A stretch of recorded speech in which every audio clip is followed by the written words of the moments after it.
the Honourable Dan Tehan. Welcome to ATN Town Halls, John. Thank you, Luke. The Honourable Dan Tehan is Minister for Education and member for Wannon in Western Victoria. He has served as the member for Wannon since 2010. Mr. Tehan has held a number of ministerial appointments during his parliamentary career, including Minister for Defence Materiel, Minister for Veterans Affairs, Minister for Defence Personnel, and Minister for Social Services. He became a Cabinet Minister in December 2017 and assumed responsibility for the education portfolio in August 2018. Before becoming a Member of Parliament, Mr. Tehan worked as an advisor to the Office of the Minister for Trade, a diplomat, as an officer at DFAT, and also, or so I'm led to believe, as a farmhand. He holds a Bachelor of Arts from the University of Melbourne, a Master in Foreign Affairs and Trade from Monash University, and a Master's in International Relations from the University of Kent. It is my great pleasure to invite Minister Tehan to deliver his opening address.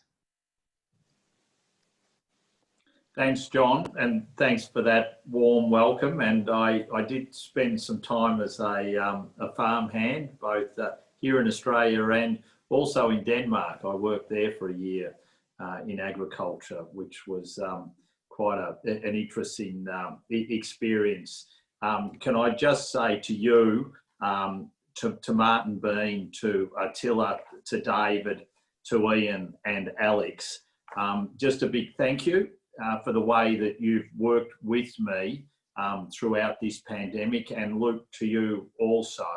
One of the most important things, I think, for this nation, and in particular for the higher education sector, is that as government and the sector, is that we continue to work collaboratively together and we continue to make sure that we work to enhance the best interests of the higher education system. And we won't always agree on everything, but I think it's incredibly important that we always have a very full and frank dialogue and are able to collaboratively work together to enhance the sector's interests and the nation's interests. And you've done that with me. Martin, thank you again for the work that you've done in terms of countering foreign interference. And I think that was world-leading work that you were able to do with our intelligence agencies. And I think your key role in guiding that I've been greatly appreciative of. Attila, the work that you've done when it comes to the Industry Linkage Fund and the design around that and the discussion paper that went out last week, the way that you chaired that process, I'm very grateful for, and I'd like to thank you for that. David, thanks for the key role that you play in higher education, in particular in South Australia. Your leadership there, I know you're incredibly well respected, both from the SA government and industry, for the key role that you play. Ian, obviously we have a very close dialogue because you've got a campus in my electorate, which is very dear to my heart, and I'd like to thank you for the way that you really accept and understand how important regional campuses are to regional communities. And Alex, thanks for all the great work you're doing at Newcastle.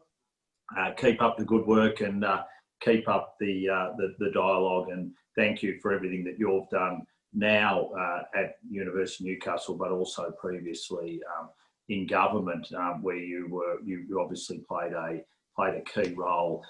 It's been a very busy last 6 months for the higher education sector. We've achieved a lot, and I think there is still a lot more for us to achieve. Easter Sunday seems like yesterday when we made the announcement that we were going to guarantee the $18 billion worth of funding for Commonwealth Grant Scheme places, and also we introduced short courses, something that I think are going to very much become part and parcel of the Australian qualifications framework going forward. And the way that universities picked up on those short courses and implemented them, I think it was nothing short of remarkable. We we gave the sector a very short period of time and some specific instructions as to what we were looking for, and the sector took up the challenge and I think responded superbly. And as a result, we've now seen in the budget another significant commitment from the federal government of over $200 million for future short courses. And my hope is when it comes to the Australian Qualifications Framework, that we'll be able to work with all the states and territories. So something that's been implemented to be part of the AQF up until December next year will become something that's permanent. And I think we're going to see how useful short courses are, in particular, when it comes to those who have to re-skill as a result of what's happened throughout this pandemic.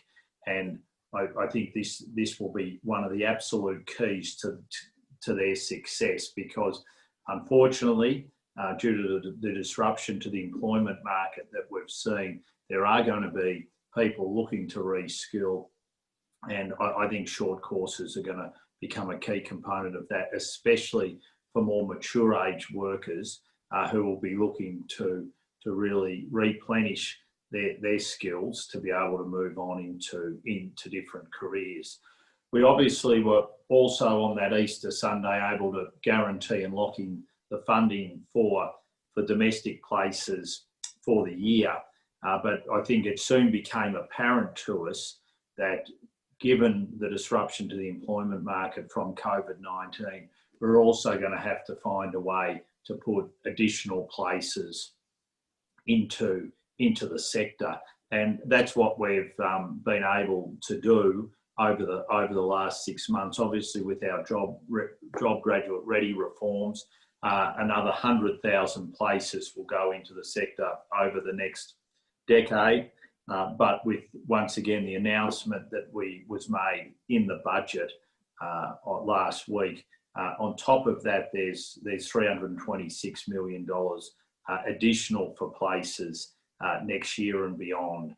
And so our view is that we'll be looking anywhere up to 30,000 additional places coming into the system next year, which should help meet the demand that's there. And can I thank again the sector for the way that they've worked with the government in the way that we've gone about refining those reforms, and I think getting them in a shape where they work for the sector. Obviously, we guarantee indexing at pre-COVID-19 levels. As part of the reforms, we put additional places into the system. But for the first time, we're also aligning the costs of a degree with what the contribution both the government and the student makes. So I think they'll, over time, these are good changes that have been made. I think they strengthen the sector. They in particular have that key focus, which I know goes to the heart of what the ATN does, of enhancing that collaboration between industry and higher ed. And I think this will be one of the most important things to come out of these reforms, is how we continue to build that collaboration between industry and the higher ed sector. It's something which the ATN unis, I think, have probably led in, and it's something that we want to continue to enhance and grow, so that important nexus between industry in this nation and higher ed gets closer and closer, because I think over time there has been almost a different language spoken from our universities and industry, and I think the more we can bring that back together and get that close collaboration going, the better. And I think that Industry Linkage Fund will play a key role in that, especially that work integrated learning, which will be able to take place under these reforms, I think is going to be incredibly important. We've also, obviously, what became apparent due to the cutting off of the needs of the international student market was that cross-subsidisation of research that was occurring from the international student market. And once again, in last week's budget, we were able to address that. $1 billion additional for research going into the budget, so that will flow to universities this year. And I think once again, what it demonstrated was how, if with government and the sector working closely together, how we can put a compelling case when there is a strong need to deliver for the sector. And once again, for all those vice chancellors and the whole sector who work collaboratively with me, to work out, well, how were international students cross-subsidising our research, what was going to be needed to make sure that we can carry that crucial capability of both our research and research jobs through the pandemic, and what would be the best way for us to deliver that. That makes my job a lot easier when it comes to obviously convincing colleagues of the need for us to have such expenditure. And as far as I can tell, this will be the single biggest research expenditure that's occurred one-off since, it'd be 25, 30 years. You'd have to go back, I think, or probably longer to see anything like that. So that was very important in the budget, but obviously we've got ongoing work to do in that regard as well, because the next key research piece we're looking to build on is this commercialisation piece, how we ensure that the sector and industry are working together, so that very best research that we undertake here in Australia can be commercialised here, can be translated here. And that's something that we're going to continue to build on and work on. Obviously, the research group of Vice Chancellors, we've moved on to that Horizon 2. There was money allocated in the budget for it to begin that work, that planning work. And so that's really our next task. And I look forward to working with all the ATN universities as we do that. And I think, Luke, the last thing that I'd like to touch on before we can go to questions is really around international students and what the picture's looking like there, because obviously it's incredibly important for the sector.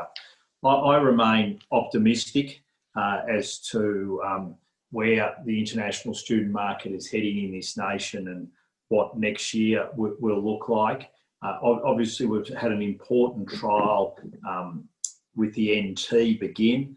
70 international students will be returning to Darwin, and I think that's incredibly important. With South Australia about to follow, and that will be once again a bigger pilot. So my hope is that once these pilots begin, once they take place, we can then continue to build on them. And I think what we all should have in our minds is, okay, how should we be planning, and what are the plans we should be putting in place to really start to build up the international students who are coming back to our shores post-New Year, in the lead up to the beginning of semester one. And I think all of us should be working closely with our state and territory governments and putting the plans in place around quarantining and how we could really begin once again to see those international students flow back to Australia, especially at the beginning of the new year.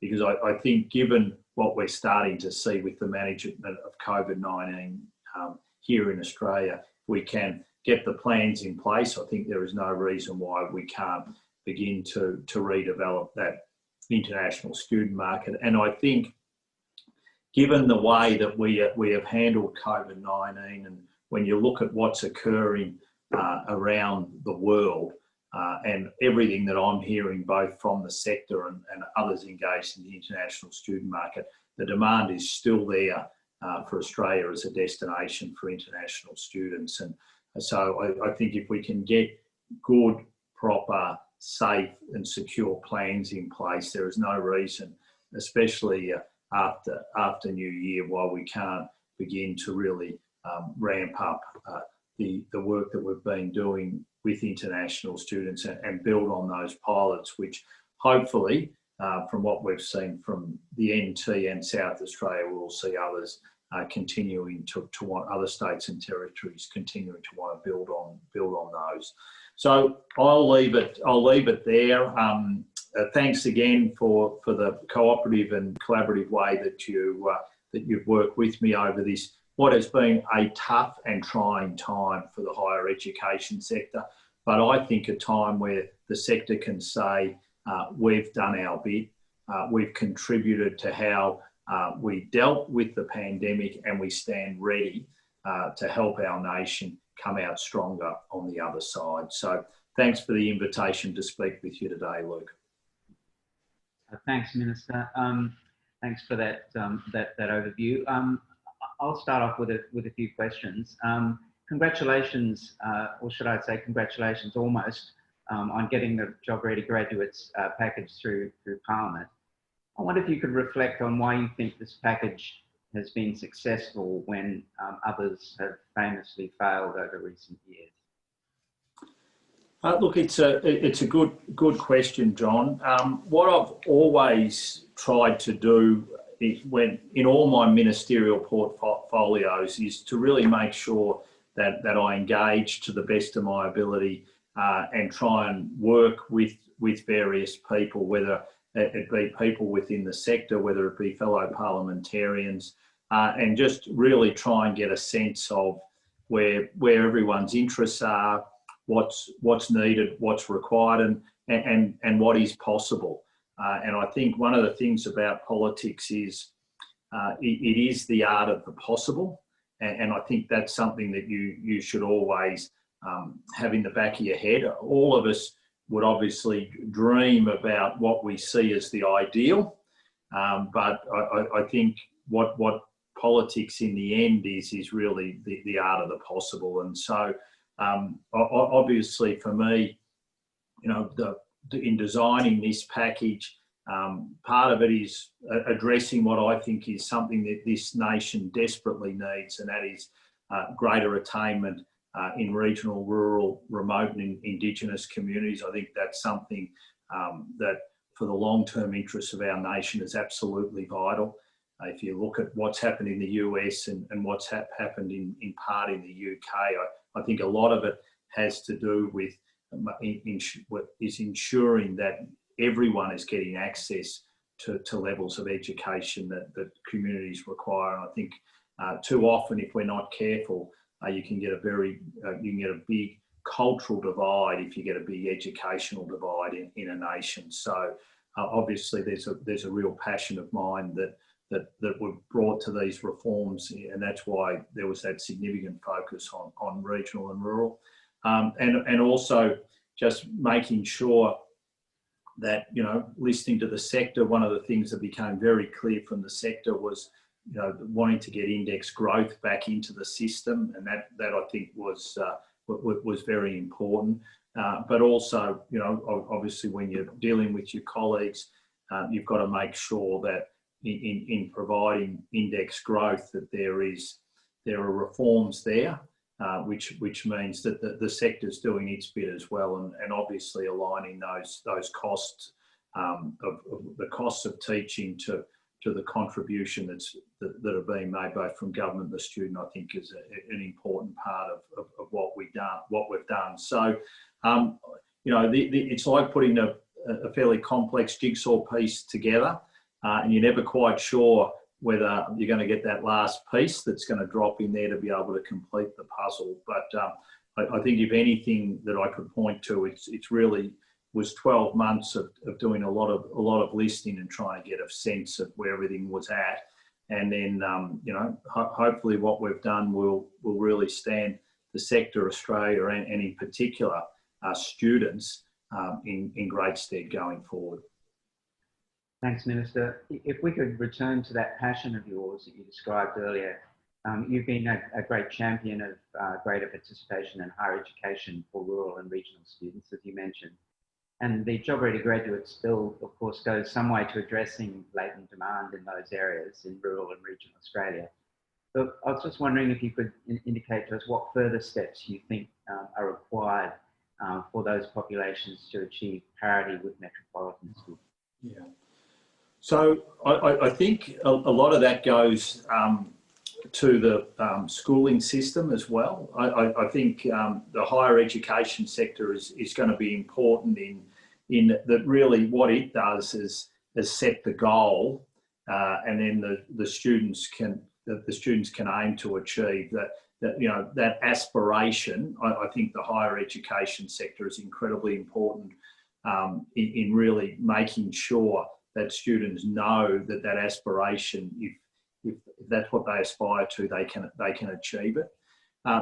So I think that's important, but I think also there's a couple of things that we need to do as well. One is, I think we've got to get better alignment between vocational education and higher education, and that's something that I want to continue to work on in the portfolio while the Prime Minister gives me the great honour of being the Education Minister. So I really want to continue to work with Michaelia Cash to get that greater alignment between higher ed and vocational education, making sure then that also we've got that ability where if you're a student, you can switch between the two and mix and match and really more and more be able to build a degree which is made up of components of higher education and vocational education. I think will be really important for rural and regional communities, as well as for urban communities as well, because I think we're going to see very much the nature of degrees change. And then I think we've just got to make sure that what we're seeing at the school level as well is equipping students with the skills to be able to aspire and attain that higher education is equally as important. And I look to the chief scientist on that, and he's got a very strong view of we've just got to make sure that all our students are getting the fundamentals, especially when it comes to literacy and numeracy. And we've got to make sure the best way that we can do that, obviously, family plays a key role, the key role in education, but it's the teachers next.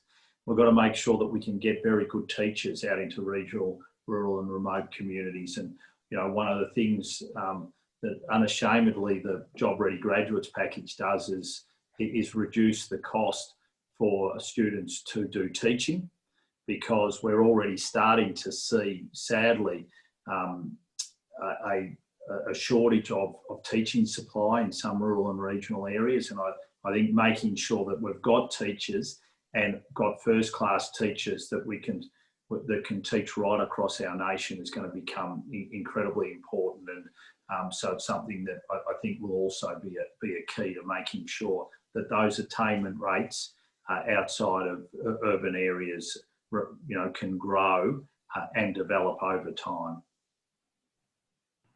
Thank you, Minister.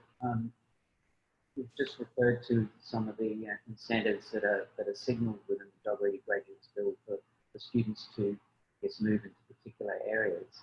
And I wonder, much has been made of the signals that the bill sends around humanities, studies of arts and humanities. I'm just wondering what advice you would give for a student who's contemplating studying humanities in the next couple of years. Yeah, first of all, I'd say if you've got your heart set on humanities, you should study humanities. You'll get access to the best help loan scheme in the world.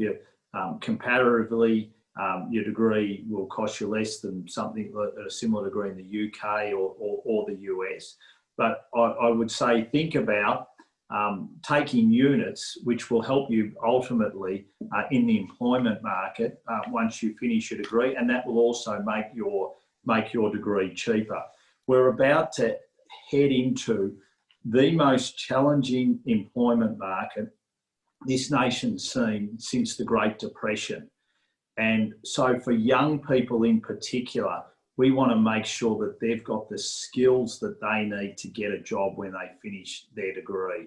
What we don't want to see is what's happened out of the last two recessions we've had in this nation, where young people have been the ones who have found it most difficult to get into the employment market, and we've seen a real scarring of young generations as a result of recessions. We do not want to see this out of this recession. We want to see young people being able to get back into that employment market as quickly as possible. So as part of your humanities degree, you know, do some IT, do a language, do maths, do English, just do some units that will help you get into the employment market when you finish, and they'll help you also with the cost of your degree. So you know, it's what I would see very much as a win-win. I look at my own circumstances, and I did a humanities degree, I did an arts degree, and the fact that I didn't have a language and didn't do a language when I was at university nearly cost me when it came for doing my dream job, which was to enter the Department of Foreign Affairs and Trade as a graduate. I was, I think, the only, or there might have been two of us, but the only graduates who were employed by the Department of Foreign Affairs and Trade without a language. Now, fortunately, I lived overseas in a non-English speaking country in Denmark, although the Danes speak excellent English. And I think that helped me as a result of ultimately getting accepted. But, you know, I had to learn a language once I joined the department. I had one regret, it's that I didn't do that while I was at universities. So think long and hard about the type of job that you'd like to get into once you finish your degree, and try and make sure you tailor it to some of the subjects that will really help your employability at the end of your degree. Thanks, Minister. So early on in your address, you talked a little bit about what you saw, how you saw the Job Ready Graduates legislation shaping Australian universities. You talked about aligning the cost of teaching with funding, and you talked about some of the challenges around research. Clearly, this is a hugely disruptive time for Australian universities and universities around the world, not just because of COVID, but because of the reforms, the government reforms that I guess in part flow from the government's response to the economic and social conditions. What, if you could sum up, what do you think the next 5 years will look like for Australian universities? How will this all play out, and where will we be, let's say, 5 years? So I see it as a time of real opportunity for our universities, the next 5 years. I think what you're going to see is stronger demand domestically coming to the sector. So universities really, I think, have a chance to demonstrate how much they can be part of skilling young Australians into the future. And I think that's really, really important, being able to demonstrate that you can play your key role in making sure young Australians have got the skills that we need them to have to really grow our economy into the future. I think that's going to be really, really important. I think our universities can play a key role in rebuilding one of our great export success stories, the international student market, a sector that creates 250,000 jobs for our nation, that delivers $40 billion to our nation in export income. And I think rebuilding that, you rebuild an export success story of this nation. I think that's going to be absolutely important. When it comes to research, I think, you know, there's a real chance for the universities to demonstrate that working with industry, that research can be part of creating new technology, new industries that will drive and enhance our nation and make sure that we power out of the COVID-19 recession. And if we can get that right, you know, you can't underestimate how important that research capability will be to where we go as a nation into the future. So I see the university sector being absolutely fundamental to our nation as we come out of COVID-19. It's played a key role in dealing with the pandemic. When you look at all the skills that we've been able to throw at dealing with this pandemic here, a lot of those have come from our higher education institutions, and that will continue to be the case. But I think also the sector has the potential to be one of our leaders as we drive out of this recession. Thank you, Minister. We do have questions coming in over Slido, and I might refer now to Luke if you some of those questions that you might feed through. Thanks very much, John, and thank you, Minister Tehan, for those lovely, warm opening remarks, and particularly referencing the leaders of our ATN 4+2 universities. I know that we've all appreciated working with you closely over the last period. A lot of interest, Minister, in short courses from our participants today. And I think I might wrap a few into one that you might reflect on. Firstly, what further work do we think needs to be done in terms of the AQF for short courses? And what role will short courses have in a more integrated tertiary system between vocational education, TAFE and universities? Yeah. And how can we ensure that we continue to have best industry linkages and when we design those courses, and what more can we be doing to achieve that outcome for both, universities, individuals, and of course the government and our economy? Yeah. Thanks, Luke, and they're very good questions.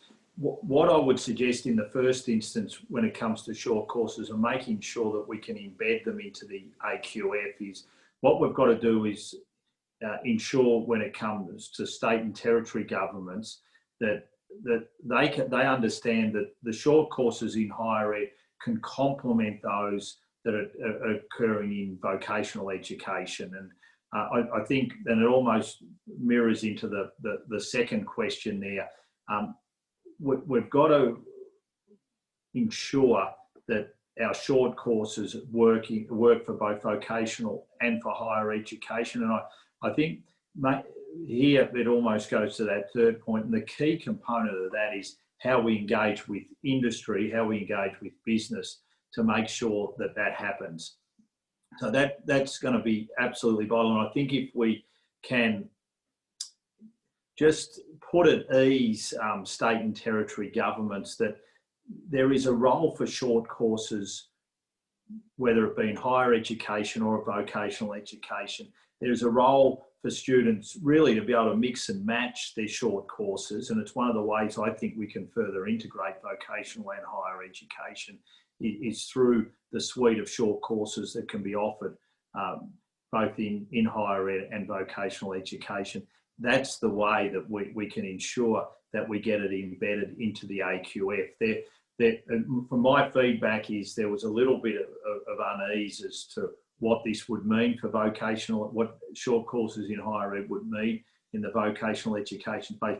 But there is nothing that anyone I think should be concerned about. I actually think it will help enhance vocational education and I think give students greater choice when it comes to how they need to skill or reskill by being able to choose short courses, whether they be of a vocational nature and a higher education nature.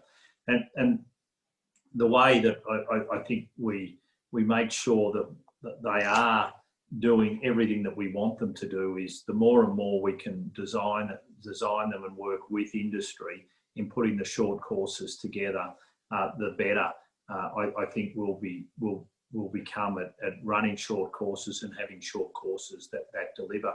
And we shouldn't underestimate the importance that short courses will have down the track for the international student market as well. We get this right here in Australia, and then that's another bow when it comes to the international student market here in Australia in terms of our offerings. So I think we've made a fantastic start, but we've more work to do. And by working with industry and ensuring that state and territory governments understand that higher ed short courses complement vocational short courses, I think we'll get to where we need to get, which is an acceptance across the board that short courses are here to stay and are a key part of both higher education and vocational education. Thanks very much, Minister. And of course, ATN's been big supporters of short courses, and we warmly welcome them on Easter Sunday with your other announcements. I wanted to turn to one thing in the budget, which was $1 billion in additional investment into research. I know there's been a lot of advocacy through ATN and other university groupings on that. That's a significantly large investment into our research, university research funding. How difficult was it to make the case across the cabinet and your party room colleagues around the value of research and the value of that type of investment at that scale?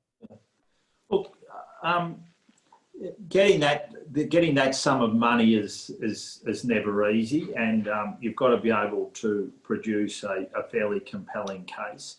As I said in my earlier remarks, one of the things which made it easier was that we were able to work together, the sector and myself, to be able to put that case. I think also we were able to bring other people into the discussions that we had to help. So the chief scientist, Nev Power, Peter Harris, just to mention a few, also became part of the discussions. And I've always had a belief that if you can put the facts on the table and really present a compelling case, then you can get the outcome that you need. But there's a lot of hard work that goes into this, a lot of hard work over a long period of time, and it's never easy. But where I think you can present a compelling case, more often than not, government listens, and I think that's what we found in this case. And our big challenge now is to make sure that the research sector helps drive us out of this COVID-19 recession. And I think the challenge is that the investment's been made. Now let's put the investment to good use and make sure that we deliver. And that now is our next challenge. And if we can do that one well, when the time comes again, and we need to make an argument around the importance of research funding and research jobs, we'll be able to do it again. Yeah, thank you very much, Minister. And of course, we look forward to continue to make the case about the importance of research. And I also wanted to reflect on your endorsement of the international education sector. And thank you again for your opening remarks at our summit a couple of weeks ago. I think it came at a really valuable time on articulating why international education is not only good for education in Australia, but it's good for tourism, hospitality, growing regional jobs, and that job creation component. So thank you very much for those comments, and again for those today. Just a final question. I think we've got a little bit of time, but one more on the Slido apps come through, which is, what does the government's new modern manufacturing strategy mean for research and development, and I think more broadly for universities in Australia? Yeah, good question. I think what it shows and demonstrates is that we have to make sure with all these policies that as a higher education sector that we're lending weight to the ultimate outcomes that the government's looking for. And so I think one of the things that I'd like to do is to make sure that future work that we do in the research area builds on the back of and supports those manufacturing priorities. And I think there's a real opportunity here for the sector to work collaboratively with the manufacturing here in Australia to make sure that interests are aligning and we're helping and supporting achieve those goals and those targets. So I think once again, there's an opportunity there for the sector to really demonstrate